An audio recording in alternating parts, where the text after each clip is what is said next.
आज हम सीखने वाले हैं e-way bill generation, e-way bill का बेसिक इंफॉर्मेशन जो भी है वो सब कुछ। तो हम अभी शुरुआत करते हैं ई-वे बिल के बारे में जानने से।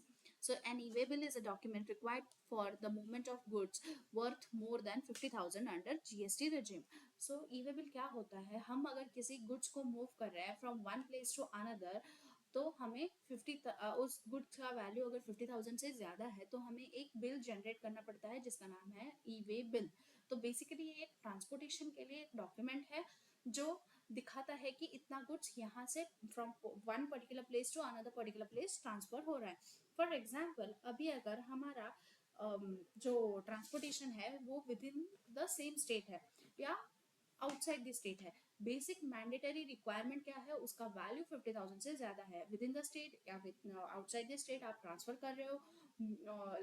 If the value is less than 50,000 then there is no need of creating an e-way bill. ये कहाँ से जनरेट करना है? यहाँ पे जो वेबसाइट एड्रेस दिया है eWaybill gst.gov.in, तो यहाँ से हमें वो ई-वे बिल जनरेट करना होता है। सो इसका जो अब मैंने अभी अभी बताया कि applicable for the goods valued over 50,000, तो इसके कौन कौन जनरेट कर सकते हैं? Consignor, consignee, transporter. कंसाइनर कैसे जनरेट कर सकता है? जब वो आउटवर्ड गुड्स भेज रहा है। Consignee sometimes when he is receiving inward goods. Then transporter, transporter तो बेसिकली जिसको हम हैंड ओवर करते हैं गुड्स ट्रांसपोर्ट करने के लिए, अगर ट्रांसपोर्ट एजेंसी है तो उन्हें उन्हें भी ये बिल जनरेट करना पड़ता है। तो अभी उसमें क्या क्या डिटेल्स जाते हैं वो तो मैं आपको नेक्स्ट अभी वीडियो में दिखा ही दूंगी।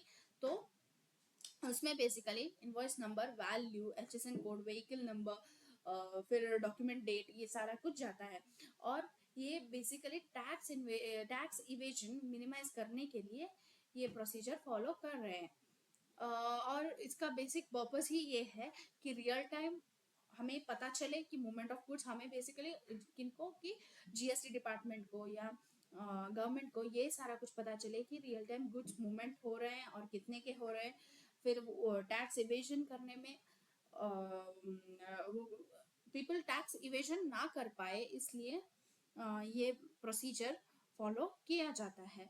और ये अभी ई-वे बिल हम जनरेट कैसे करना है इसका मैं आपको वेबसाइट के थ्रू अभी दिखा रही हूँ।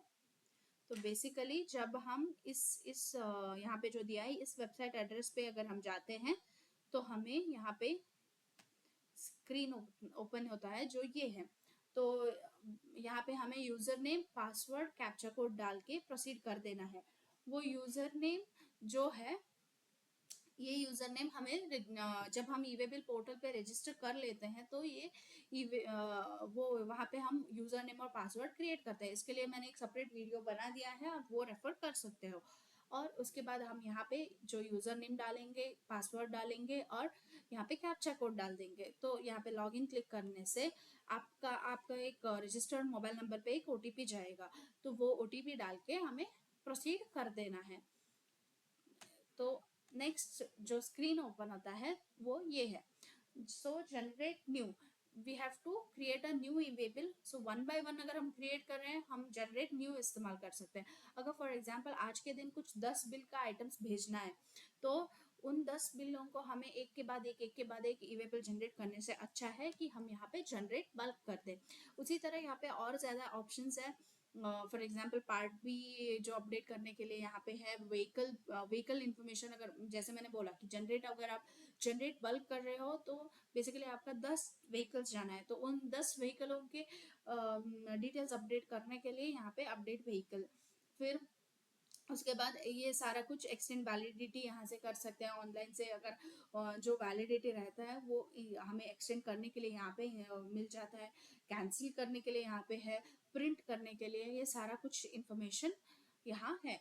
तो अभी हमें बेसिकली ये सीखना है कि वे बिल जनरेट कैसे करना है। तो हमें पहले जनरेट न्यू पे क्लिक कर देना है।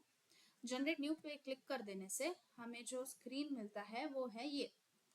तो इस स्क्रीन पे आप जब जाओगे तो यहाँ पे आपको डालना पड़ेगा सप्लाई टाइप क्या है, सब टाइप क्या है, ये सारा कुछ इन्फॉर्मेशन डालना पड़ेगा। सो सप्लाई टाइप में आपको इनवर्ड आउटवर्ड दो मिल जाता है।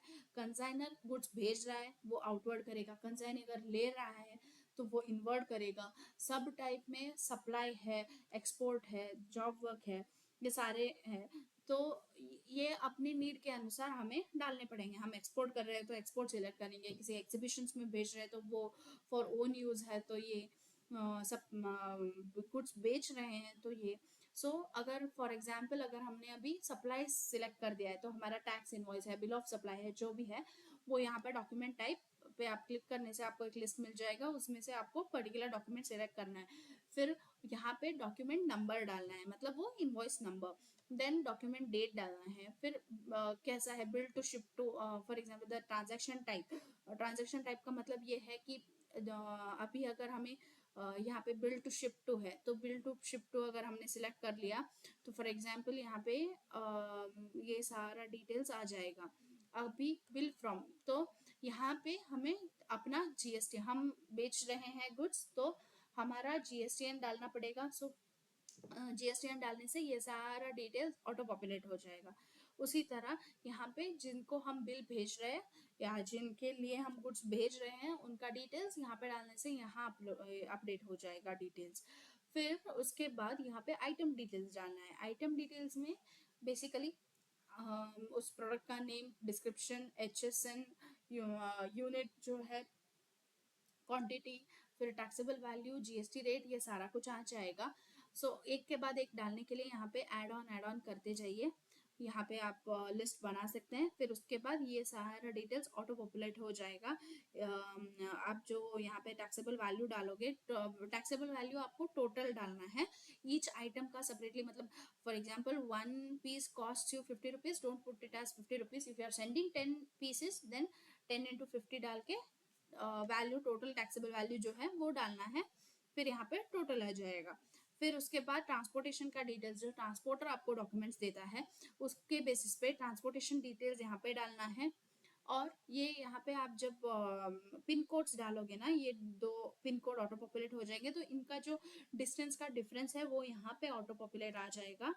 और उसके बाद आपको ये सारा डिटेल्स चेक करके सबमिट कर देना है।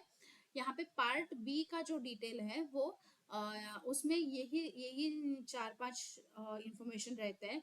आप मोड कौन सा है, रोड से भेज रहे हो, रेल से भेज रहे हो, एयर या शिप कहाँ से भेज रहे हो, वो व्हीकल टाइप क्या है, रेगुलर है, ओवर डायमेंशनल कार्गो है, व्हीकल नंबर जो है वो अपडेट करना होता है, और ट्रांसपोर्टर नंबर एंड डॉक्यूमेंट जो ट्रांसपोर्टर ने आपको दिया है वो, और उनका डेट। इतना सारा वहां से आपको जो ट्रांसपोर्टर डॉक्यूमेंट देगा उसमें से ये पार्ट अपडेट करना है। फिर सबमिट करके आप ई वे बिल जनरेट कर सकते हो। और जो मैंने यहाँ पे बताया कि यहाँ से भी आप वो ई वे बिल प्रिंट कर सकते हो।